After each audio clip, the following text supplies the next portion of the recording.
আমি আজকে ইফতারির জন্য একটু সাদা পোলাও রান্না করছি অল্প করে। আলুর চপ, পেঁয়াজি, বেগুনি, একটু চিকেন আছে, সব কিছু দিয়ে পোলাওটা খেতে ভালোই লাগে।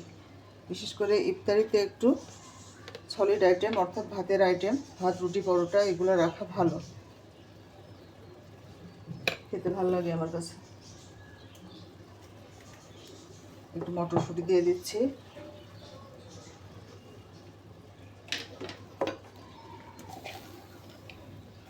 কিশমিশ দিয়ে দিলাম,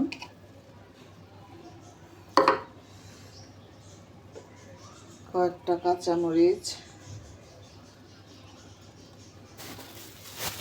সাদা পোলাও সাদা থাকবে না, এটা ওটা দিয়ে আরও বেশি কালারফুল হয়ে যাবে। একটু হালকা করে গাজর দিলাম লুকটা ভালো আসার জন্য।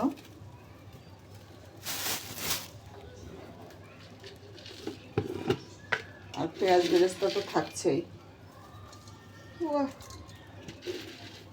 কত সুন্দর লুক আসছে।